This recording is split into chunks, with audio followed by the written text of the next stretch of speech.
Hello my dears, बहुत बहुत स्वागत करुच्ची मोर Odia law of attraction channel को।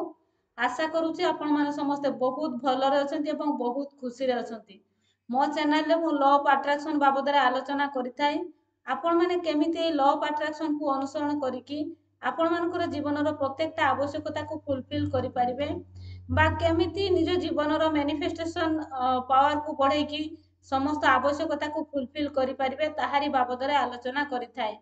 आपण मानकर जदि ए लॉ ऑफ अट्रैक्शन को अनुसरण करके निज जीवन प्रत्येकटा आवश्यकता को फुलफिल करिवार अछि बा निज को संपूर्ण रूप से परिवर्तन रूप से देखिबार अछि ताले निहाती भाव में मो चैनल को सब्सक्राइब कर देबे एवं आपण मानकर बहुमूल्य मतामत को निहाती भाव में जणाइबे। पुणी मो एक नुआ वीडियो नहीं कि आपण मानक सम्मुख उपस्थित हो पारछि सेति पई परमात्मा परमेश्वर को मध्य मोर बहुत बहुत धन्यवाद। तत्सहित मुझे आपण मानक बहुत बहुत धन्यवाद और कृतज्ञता ज्ञापन करुच्ची। आपण मैंने प्रतिदिन मो वीडियो को देखुंती, वीडियो को पसंद करुँच, चैनल को सब्सक्राइब करुँच। धन्यवाद समस्त को मो हृदय मो दिल रु बहुत बहुत धन्यवाद करुच्ची एवं मो चैनल को आपण मानक बहुत बहुत स्वागत करुच्ची। जदि प्रथम थर नुआ करी मो वीडियो को देखुंती ताहले निहाती भाव में चैनल को सब्सक्राइब करेंगे एवं आपण मानकर बहुमूल्य मतामत को जणाइबे। आज मु आसीची आपण माने जो बारंबार मते कहउछंती कि आमे बहुत सारा धार करज लोन रे बुड़ीकी अछु, आमे केमिति सेइठु मुक्ति पाई पारिबु। तो आपण मानकर अनुरोध क्रमे मु आज सुंदर वीडियोटा नेकी आसीची। आपण माने एई वीडियो को देखंतु एवं निहाती भाबरे आपण मानकर जो आपण माने जो कथा कहउछंती सेतिरे निहाती भाबरे प्रतिकार पाई पारिबे। Sorry cut cut cut. तो आसंतु मु आज आपण मानकर ऊर्जा बाबद रे कहिबा पई आसीची। एबे आपण माने कहिबे जे हमर ऊर्जा आउ एई धार करज बा लोन सहित कोन सामंजस्य अछि। तो मु आज आपण मानको जणेबी केमिति ए जो ब्लॉकेजेस आमो भीतरर ब्लॉकेजेस केमिति से धार करज आ लोन सहित सामंजस्य अछि मु आपण मानको जणेबी। तो ठीक अछि आपण मानको जोटा ऊपर को देखा जाए सेटा होउछि माया। केही जणे ए कथा कहितिले जे ऊपर को देखा जाउथबा जिनसटी होउछि माया आ भितरे जोटा जो जिनसटा लुकायित अवस्था रे अछि सेटा ही होउछि प्रकृत सत्य। तो आपण मानकर आपण माने खाली देखिछंती जानुछंती कि आमे दिन राति मेहनत करिबा, वर्ष वर्ष मेहनत करिबा तापरे जाइकी हमकु परिश्रमर फल मिलिबो। आमर धारणा जे hard working is equal to money. तो ठीक अछि हार्ड वर्किंग करिबा पई भी अछि किंतु तत् सहित आमर जो ब्लॉकेजेस आम भितरे आमर शरीर भितरे आमर अंतरात्मा रे जो ब्लॉकेजेस क्रिएट हेइछि ताकू जदि आमे क्लियर न करुछे ताकू जदि आमे रिमूव न करुछे ताहले आमे जेते मेहनत करिले मध्य राति दिन आमे मेहनत करिकी वर्ष वर्ष मेहनत करिले मध्य आमे सेई जगह रे ही रहिथिबा। काहेकि ना हमर जेतिकी आसीबो सेतिकी जीवो। जेतेबेले आमे आमो भितरे माता लक्ष्मीकर ऊर्जा को क्रिएट करि परिबा, जेतेबेले हमर ऊर्जा को स्ट्रांग करि परिबा सेतेबेले ही आम पाखरे धनर स्टेबल रहिबो। तो केमिति आमे सेई ब्लॉकेजेस केमिति प्रथमे जानिबा आम भितरे क्रिएट हेइथाय। आमर पास्ट कर्मा को नेकी maybe past karma related blockages create हेइथाय पारे। मे बी आमे एई जन्म रे किछि आमर एई जन्म रो किछि कर्मा को नेकी आमर ब्लॉकेजेस क्रिएट हेइ पारे किंबा आमर जोटा चिंता शक्ति द्वारा आमे कि कोन केमिति प्रकार चिंता भावना चलीछि आमर चिंता भावना द्वारा मध्य आमर ब्लॉकेजेस क्रिएट हेइथाय। तो जेते पर्यंत आम भितरे एही ब्लॉकेजेस रहिथिबो आमे जेते मेहनत करिले मध्य आमे जेते राति दिन वर्ष वर्ष धरी मेहनत करिबा सत्ते मध्य आमे निजको एस्टाब्लिश करि परिबु नाही किंबा धार करज रे मुक्ति पाई परिबु नाही। तो देखिथिबे आपण माने केही केही बहुत कम समय मध्य एते मेहनत न करिके मध्य से माने बहुत ऊपर को ଯାଇପାରନ୍ତି। ସେମାନଙ୍କୁ କୌଣସି ଲୋକ ତାଙ୍କୁ କୋଅପରେଟ୍ କରିବା ପାଇଁ କିମ୍ବା ତାଙ୍କୁ କୌଣସି ଲୋକ ହେଲ୍ପ କରିବା ପାଇଁ କେହି ନଥିବେ କିମ୍ବା କୌଣସି ବି ଟ୍ରେନିଂ ସେମାନେ ପାଇପାରି ନଥିବେ, ତଥାପି ସେମାନେ ବହୁତ ଶୀଘ୍ର ବହୁତ ଭଲ ଜାଗାକୁ ସେମାନେ ଯାଇପାରନ୍ତି ଏବଂ ବହୁତ ଡେଭଲପ୍ କରିପାରନ୍ତି। କିନ୍ତୁ ଆଉ କିଛି ଲୋକ ବହୁତ ମେହନତ କରିଲା ପରେ ମଧ୍ୟ ନିଜକୁ ମେହନତ କରି କରି ସେମାନେ ବର୍ଷ ବର୍ଷ ମାସ ମାସ ଦିନ ଦିନ ମେହନତ କରିଲା ପରେ ମଧ୍ୟ କାହିଁକି ମେହନତ କରିଲା ପରେ ମଧ୍ୟ କାହିଁକି ସେଇ ଜାଗାକୁ ପହଞ୍ଚି ପାରନ୍ତି ନାହିଁ। ତ ଏଇଟା ଆମେ ଜାଣିବା କି ନିହାତି ଆମ ଭିତରେ କିଛି ଗଡ଼ବଡ଼ ଅଛି। କାହିଁକି ନା ଯଦି ଜଣେ ଲୋକ କିଛି ନ କରିକି ବି ସେ ସେଇ ଜାଗାକୁ ପହଞ୍ଚି ପାରୁଛି, ଆଉ ଆମେ ମେହନତ କରିକି ମଧ୍ୟ କଷ୍ଟ କରିକି ମଧ୍ୟ କାହିଁକି ଆମେ ସେଇ ଜାଗାକୁ ପହଞ୍ଚି ପାରୁନାହୁଁ, ତ ନିହାତି ଭାବରେ ଆମ ଭିତରେ ଗଡ଼ବଡ଼ ଅଛି। ତ ଆମେ ସେଇ ଗଡ଼ବଡ଼କୁ ଆମେ କେମିତି କ୍ଲିୟର କରିବା ବା କେମିତି ଆମେ ସେଇ ଉର୍ଜାକୁ ଆମେ ଆମ ଭିତରେ ଏଷ୍ଟାବ୍ଲିଶ କରିପାରିବା, ଆସନ୍ତୁ ଆଜି ଜାଣିବା। ତ ଆମର ସବୁ କିଛି ପାୱାର ଆମ ଭିତରେ ଗଚ୍ଛିତ ଅଛି। ଆମେ ଯେତେ ବାହାରେ ଯେତେ ଖୋଜିଲେ ମଧ୍ୟ ତାର ସଲ୍ୟୁସନ ଯେତେ ଖୋଜିଲେ ମଧ୍ୟ ଆମକୁ ମିଳିବ ନାହିଁ। ଆମକୁ ତାର ସଲ୍ୟୁସନ ଆମ ଭିତରୁ ହିଁ ବାହାର କରିବା ପାଇଁ ପଡ଼ିବ। ଆମର ଯେତେବେଳେ ମୂଳାଧାର ଚକ୍ରରେ ଆମର ବ୍ଲକେଜ କ୍ରିଏଟ ହେଇଥାଏ, ଯେତେବେଳେ ଆମ ବଡିରେ 700 ଚକ୍ର ରହିଛି, ସେଇ 700 ଚକ୍ରରୁ 7ଟି ମୁଖ୍ୟ ଚକ୍ର ରହିଛି ଏନର୍ଜି କ୍ରିଏଟର ମୁଖ୍ୟ ପଏଣ୍ଟ। ସେଇ ଏନର୍ଜି କ୍ରିଏଟର ମୁଖ୍ୟ ପଏଣ୍ଟରେ ଯେତେବେଳେ ଆମର ଏନର୍ଜିର ଇନବାଲାନ୍ସ ଘଟିଥାଏ, ସେତେବେଳେ ହିଁ ଆମ ପାଖରେ ଏତିକି ସବୁ ସମସ୍ୟା ଦେଖାଯାଇଥାଏ। ତ ଆପଣମାନଙ୍କୁ ଯଦି ବି କିଛି ଚ୍ୟାଲେଞ୍ଜେସ୍ ଆସୁଛି, ଆପଣମାନଙ୍କର କିଛି ବି ସିଚୁଏସନ ଯଦି ସାମ୍ନା କରିବା ପାଇଁ ପଡୁଛି, ତାହେଲେ ଆପଣମାନେ ଗୋଟିଏ କଥା ମନେ ରଖନ୍ତୁ, ଆପଣମାନଙ୍କର ନିଜର ଚକ୍ରାଜ ରିଲେଟେଡ ବ୍ଲକେଜକୁ ଆପଣମାନଙ୍କୁ କ୍ଲିନ୍ସ କରିବା ପାଇଁ ପଡ଼ିବ, ଆକ୍ଟିଭେଟ୍ କରିବା ପାଇଁ ପଡ଼ିବ। ଯେତେବେଳେ ଚକ୍ରାଜରେ ବ୍ଲକେଜ ଥାଏ, ସେଇଭଳିଆ ସିଚୁଏସନ ଗୋଟେ ପ୍ରୋବ୍ଲେମ ସଲ୍ଭ ନ ହଉଣୁ ଆଉ ଗୋଟେ ପ୍ରୋବ୍ଲେମ ଆସିଯାଇଥାଏ।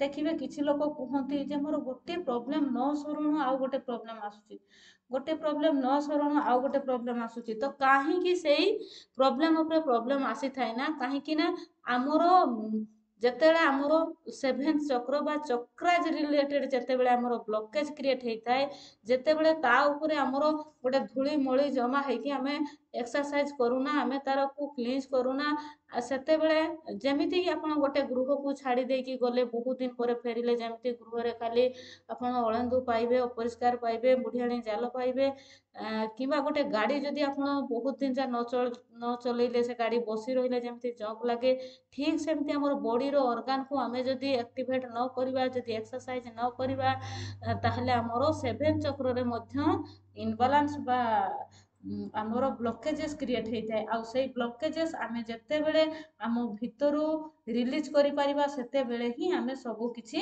ପାଇବା ପାଇଁ ଯୋଗ୍ୟ ହେଇପାରିବା। ଯଦି ଆପଣଙ୍କୁ କିଛି ବି ଚ୍ୟାଲେଞ୍ଜେସ୍ ଆସୁଛି, ଆପଣ 7 days ଟାଇମ ନେଇକି ନିଜର ପ୍ରତ୍ୟେକଟା ଚକ୍ରକୁ ବାଲାନ୍ସ କରିବା ପାଇଁ ଚେଷ୍ଟା କରନ୍ତୁ, ନିଜର ଚକ୍ର ଉପରେ ଧ୍ୟାନ ଦିଅନ୍ତୁ, ନିଜର ଚକ୍ରାଜକୁ ଆପଣ ପ୍ରଥମେ ବାଲାନ୍ସକୁ ଆଣନ୍ତୁ। ଦେଖିବେ ପ୍ରତ୍ୟେକ ସିଚୁଏସନ ଆପଣଙ୍କ ପାଇଁ ଠିକ ହେଇଯିବ। ଆପଣଙ୍କୁ ମନି ଷ୍ଟେବୁଲ ହେଇଯିବ, ଆପଣଙ୍କର ମନି ଆସିବାର ନୂଆ ନୂଆ ରାସ୍ତା ସବୁ ମାର୍ଗ ସବୁ ଖୋଲିଯିବ, ନୂଆ ନୂଆ ଲୋକ ସବୁ ଆପଣଙ୍କ ସଂସ୍ପର୍ଶରେ ଆସିବେ।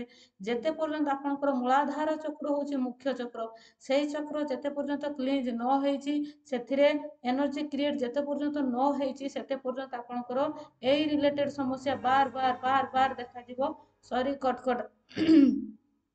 ତେଣୁ ଆପଣମାନେ ଯେତେବେଳେ ଏକ୍ସରସାଇଜ କରୁଛନ୍ତି, ସେତେବେଳେ ଆପଣମାନଙ୍କର ମନର ଶୁଦ୍ଧି ହେଇଥାଏ। ଯେତେବେଳେ ଆପଣ ମେଡିଟେସନ କରୁଛନ୍ତି, ଯେତେବେଳେ ଆପଣଙ୍କର ମେଡିଟେସନ କରୁଛନ୍ତି, ସେତେବେଳେ ଆପଣଙ୍କର ମନ ପ୍ୟୁରିଫାଇ ହେଇଥାଏ। ଯେତେବେଳେ ଆପଣ ସ୍ନାନ କରୁଛନ୍ତି ବା ଏକ୍ସରସାଇଜ କରୁଛନ୍ତି, ସେତେବେଳେ ଆପଣଙ୍କର ଧନ ପ୍ୟୁରିଫାଇ ହେଇଥାଏ। ଯେତେବେଳେ ଆପଣଙ୍କର ହେଲ୍ଥରେ ଯୋଉ ମାନେ ଚକ୍ରା ହିଲିଂ ଯୋଉ କରୁଛନ୍ତି, ଯେତେବେଳେ ଆପଣଙ୍କର ନିଜର ଶରୀରର ଯୋଉ 7ଟି ଚକ୍ର, ସେଇ ଚକ୍ରାକୁ ଯେତେବେଳେ ହିଲିଂ କରୁଛନ୍ତି, ହିଲିଂ କରିବା ଦ୍ୱାରା ନିଜର ଆତ୍ମାର ଶୁଦ୍ଧି ହେଇଥାଏ। ଆପଣ ଯଦି କିଛି ଡୋନେଟ୍ କରିଦେଲେ ଅନ୍ୟମାନଙ୍କୁ, ତାହେଲେ ଆପଣଙ୍କର ଧନ ପ୍ୟୁରିଫାଇ ହେଇଥାଏ। ଯେତେବେଳେ ଆପଣ ମେଡିଟେସନ୍ କରୁଛନ୍ତି, ଯେତେବେଳେ ଆପଣଙ୍କର ଏକ୍ସରସାଇଜ କରୁଛନ୍ତି, ସେତେବେଳେ ନିଜର ମନ ପ୍ୟୁରିଫାଇ ହେଇଥାଏ। ଯେତେବେଳେ ଆମର ହେଲ୍ଥର ଯେଉଁ ଚକ୍ରା ହିଲିଂ କରୁଛନ୍ତି, ଚକ୍ରା ହିଲିଂ କରିବା ଦ୍ୱାରା ଆମର ଆତ୍ମା ଶୁଦ୍ଧି ପ୍ରାପ୍ତ ପାଇଥାଏ। ଯେତେବେଳେ ଆମର ଆତ୍ମା ଶୁଦ୍ଧ ହେଇଯାଇଥାଏ, ସେତେବେଳେ ଆମର ପ୍ରତ୍ୟେକଟା ସମସ୍ୟା ସମାଧାନ ହେଇଯାଏ। ତେଣୁ ଆପଣମାନେ ଧ୍ୟାନ ଦେବେ କି ନିଶ୍ଚିନ୍ତ ଭାବରେ ଆପଣମାନଙ୍କର ଯଦି କିଛି ଚ୍ୟାଲେଞ୍ଜେସ୍ ଆସୁଛି, କିଛି ବି ଅବଷ୍ଟ୍ରାକଲ୍ ଆସୁଛି, ଆପଣ ଜାଣି ନିଅନ୍ତୁ କି ଆପଣଙ୍କର ପ୍ରତ୍ୟେକ ଚକ୍ରରେ କିଛି ନା କିଛି ଗଡ଼ବଡ଼ ଅଛି। ତେଣୁ ଆପଣ ଚେଷ୍ଟା କରନ୍ତୁ ନିଜର ଯେଉଁଟା ମୂଳାଧାର ଚକ୍ର ବା ରୁଟ୍ ଚକ୍ର, ତାକୁ ପ୍ରଥମେ ହିଲିଂ କରିବା ପାଇଁ ଚେଷ୍ଟା କରନ୍ତୁ। ପ୍ରଥମେ ତାକୁ ଯେତେବେଳେ ଆପଣ ହିଲିଂ କରିଦେବେ, ଆକ୍ଟିଭେଟ୍ କରିଦେବେ, ସେତେବେଳେ ନିହାତି ଭାବରେ ଆପଣଙ୍କର ଷ୍ଟେବୁଲ୍ ଆସିଯିବ, ମନି ଆସିବାର ବହୁ ରାସ୍ତା ଖୋଲିଯିବ। ତ ଏବେ ମୁଁ ଆପଣମାନଙ୍କୁ ବହୁତ ସାରା ଚକ୍ର ରିଲେଟେଡ୍ ଆପଣଙ୍କୁ କଥା କହିବାର ଅଛି, କହିବି। କିନ୍ତୁ ମୋର ପ୍ରଥମେ ମୁଁ କହୁଛି, ମୋର ଲାଇଭ୍ରେ ୟୁଟ୍ୟୁବ୍ ଲାଇଭ୍ରେ ଆମର ମେଡ଼ିଟେସନ୍ କ୍ଲାସ୍ ରାତି 9:30ରୁ 10:30 ପର୍ଯ୍ୟନ୍ତ ଚାଲିଛି। ଯଦି ଆପଣମାନେ ଏଇ ଚକ୍ରା ହିଲିଂ ମେଡ଼ିଟେସନ୍ ହିଁ ଆମେ କରୁଛେ, ନିଜର ସମସ୍ତ ଚକ୍ରକୁ ଯଦି ଆକ୍ଟିଭେଟ୍ କରିବା ପାଇଁ ଚାହୁଁଛନ୍ତି, ହିଲିଂ କରିବା ପାଇଁ ଚାହୁଁଛନ୍ତି, ତାହେଲେ ନିହାତି ଭାବରେ ଆପଣମାନେ ସେଇ ମେଡ଼ିଟେସନ୍ କ୍ଲାସ୍ରେ ଜଏନ୍ କରିପାରିବେ। ବା ଆପଣମାନେ ଯଦି ପର୍ସନାଲ୍ ସେସନ୍ ନେବା ପାଇଁ ଚାହୁଁଛନ୍ତି, କିମ୍ବା 3 month 90 daysର ଆପଣମାନେ ଯଦି କମାଣ୍ଡୋ ଟ୍ରେନିଂ ନେବା ପାଇଁ ଚାହୁଁଛନ୍ତି, କମାଣ୍ଡୋ ଟ୍ରେନିଂ ଦ୍ୱାରା ଏଭ୍ରିଥିଙ୍ଗ ଇଜ୍ ପସିବୁଲ୍। ଆପଣ ସବୁ କିଛି ପାଇପାରିବେ। ଯଦି ଚାହୁଁଛନ୍ତି ସେଇଟା କରିବା ପାଇଁ, ତାହେଲେ ନିହାତି ଭାବରେ ମୋତେ ଆପଣମାନଙ୍କର ମତାମତ ରଖିବେ, SMS କରିବେ। ମୋର ପର୍ସନାଲ୍ ହ୍ୱାଟ୍ସଆପ୍ ନମ୍ବର ହେଉଛି 9337984063, 9337984063। ଏବେ ଆପଣମାନେ କେମିତି ନିଜର ମୂଳାଧାର ଚକ୍ରକୁ ହିଲ୍ କରିବେ, ଆସନ୍ତୁ ମୁଁ ଆପଣମାନଙ୍କୁ କହିବି। କାହିଁକିନା ମୂଳାଧାର ଚକ୍ରରେ ଆମର ପ୍ରଥମ ଦ୍ୱାର ହେଉଛି ସେଇଟା, ଆଉ ନବଦ୍ୱାର ଭିତରୁ ପ୍ରଥମ ଦ୍ୱାର ହେଉଛି ସେଇଟା। ସେଇ ଦ୍ୱାର ହିଁ ଗଜାନନ ବା ଗଣେଶଙ୍କର ସେଇ ଜାଗାରେ ହିଁ ସେ ଆବିର୍ଭାବ ଥାନ୍ତି। ତେଣୁ ଆପଣ ତାଙ୍କୁ ସ୍ମରଣ କରିବେ। ଏବେ ମୁଁ କହିବି, ଆମର ମୂଳାଧାର ଚକ୍ରର ଅବସ୍ଥିତି ହେଉଛି ଆମର ରୁଟ୍ ଚକ୍ର, ଯେଉଁଟାକୁ ଆମେ କହୁଛେ ମୂଳାଧାରର 2 ଇଞ୍ଚ ଉପରେ, ଏବଂ ତାର କଲର୍ ହେଉଛି ରେଡ୍ କଲର୍। ରେଡ୍ କଲର୍ ହେଉଛି ଏନର୍ଜି କ୍ରିଏଟର କଲର୍। ଆପଣ ତାର ମନ୍ତ୍ର ହେଉଛି ଲମ୍। ପ୍ରତିଦିନ ଆପଣ କ'ଣ କରିବେ, ଆଣ୍ଟି କ୍ଲକ୍ ୱାଇଜ୍ ଆପଣ ତାକୁ 7 ଥର କ୍ଲିନ୍ସ କରିବେ, ଏବଂ ସୂର୍ଯ୍ୟ ଦେବତାଙ୍କୁ କହିବେ କି ହେ ସୂର୍ଯ୍ୟ ଦେବତା, ମୋର ଯାହା ବି ପ୍ରତ୍ୟେକଟା ଚକ୍ରରେ ନେଗେଟିଭିଟି ଅଛି, ଆପଣ ତାକୁ ଭସ୍ମ କରିଦିଅନ୍ତୁ, ଭସ୍ମ କରିଦିଅନ୍ତୁ, ଭସ୍ମ କରିଦିଅନ୍ତୁ। ଇମାଜିନେସନରେ ଆପଣ ଏନର୍ଜି ଆଣିବେ ୟୁନିଭର୍ସଙ୍କଠୁ, ସୂର୍ଯ୍ୟ ଦେବତାଙ୍କଠୁ, ଆଉ ସେଇ ଜାଗାରେ ସ୍ଥାପନ କରିବେ, ଏବଂ ରେଡ୍ କଲର୍କୁ ଭିଜୁଆଲାଇଜ୍ କରିବେ, ଏବଂ ସେଇ ଜାଗାକୁ ଆପଣ up down up down up down କରିବେ।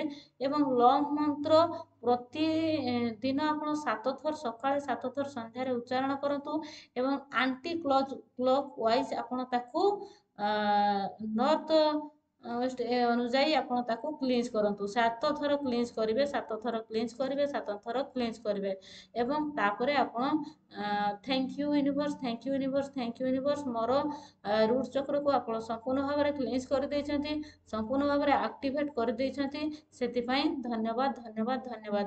ପ୍ରଥମେ ଆପଣ ନିଜର ପିତାମାତାଙ୍କୁ ଧନ୍ୟବାଦ ଦେବେ, ନିଜର ଗୁରୁଦେବଙ୍କୁ ଧନ୍ୟବାଦ ଦେବେ, ଡକ୍ଟର ମାକାଶଙ୍କୁ ଧନ୍ୟବାଦ ଦେବେ, ଏବଂ ଆପଣଙ୍କର ଲର୍ଡ ବୁଦ୍ଧଦେବଙ୍କୁ ଧନ୍ୟବାଦ କରିବେ, ଏବଂ ଆପଣଙ୍କର ଇଷ୍ଟ ଦେବତାଙ୍କୁ ଧନ୍ୟବାଦ କରିବେ, ଲର୍ଡ ଜଗନ୍ନାଥଙ୍କୁ ଆପଣ ଧନ୍ୟବାଦ କରିବେ, ଆପଣଙ୍କର ମା ତାରିଣୀଙ୍କୁ ଧନ୍ୟବାଦ କରିବେ। ତାପରେ ଏନର୍ଜି ଆଣିବେ, ଏନର୍ଜିକୁ ଆପଣ ସେଇ ଜାଗାରେ ସ୍ଥାପନ କରିବେ।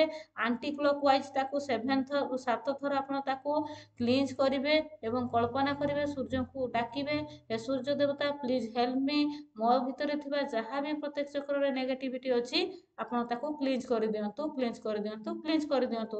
ଏମିତି କହିକି ଆଣ୍ଟି କ୍ଲକ୍ ୱାଇଜ୍ ଆପଣ 7 ଥର ଲମ୍ ମନ୍ତ୍ର କରିକି, ଆପଣ ଏକ୍ସରସାଇଜ କରିକି ସେଇ ଜାଗାକୁ କ୍ଲିନ୍ସ କରିବେ। ଆପଣଙ୍କର ୱାନ୍ସ ଯଦି ମୂଳାଧାର ଚକ୍ର ବା ରୁଟ୍ ଚକ୍ର, ଯୋଉଟା କି ଆମର ବ୍ୟାକବୋନ୍ର ଏଣ୍ଡ ପାର୍ଟରେ ଅବସ୍ଥିତ, ଆପଣ ଯଦି ୱାନ୍ସ ତାକୁ ହିଲିଂ କରିଦେଉଛନ୍ତି, ସିଏ ଏନର୍ଜି କ୍ରିଏଟ୍ ହେଇପାରିଲେ ହିଁ ସିଏ ଆମର ବଡିରେ ଥିବା 700 ଚକ୍ରକୁ ଏନର୍ଜି ପ୍ରୋଭାଇଡ୍ କରିପାରିବ, ଏବଂ ଆମର 7ଟି ମୁଖ୍ୟ ଚକ୍ରକୁ ମଧ୍ୟ ଏନର୍ଜି ପ୍ରୋଭାଇଡ୍ କରିପାରିବ।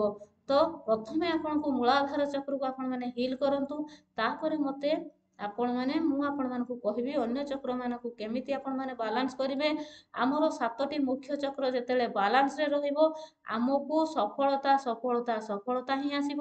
କାହିଁକିନା ଆମେ କୌଣସି ବି ପାୱାର ଯଦି ବାହାରେ ଖୋଜୁଛେ କିଛି ବି ପାୱାର ଆମକୁ ବାହାରେ ମିଳିବ ନାହିଁ। ସବୁ କିଛି ଆମର ଏଇ ଭିତରେ ଗଚ୍ଛିତ ଅଛି। ଆମକୁ ସେ ସବୁକୁ ବାହାର କରିବା ପାଇଁ ପଡ଼ିବ। ନିହାତି ଭାବରେ ଆପଣମାନଙ୍କୁ ମୁଁ ପ୍ରତ୍ୟେକଟା ଚକ୍ର ରିଲେଟେଡ୍ କ'ଣ ସବୁ ବ୍ଲକେଜ୍ ହେଲେ କ'ଣ ସମସ୍ୟା ହେଇପାରିବ ବା ତାକୁ ଆମେ ଯଦି ଆକ୍ଟିଭେଟ୍ କଲେ କେମିତି ଆମେ ବେନିଫିଟ୍ ପାଇବା ମୁଁ ସମସ୍ତ କଥା ମୁଁ ଆପଣମାନଙ୍କୁ ଜଣେଇବି। ତ ଆଜି ପାଇଁ ଆପଣମାନଙ୍କ ପାଇଁ ରହିଲି ଏତିକି। ରୁଟ୍ ଚକ୍ରକୁ ଆପଣମାନେ ଏମିତି ହିଲିଂ କରନ୍ତୁ ଏବଂ ସବୁ କିଛି ପାଇବା ପାଇଁ ଯୋଗ୍ୟ ହୁଅନ୍ତୁ। ତ ଥ୍ୟାଙ୍କ ୟୁ ସୋ ମଚ୍।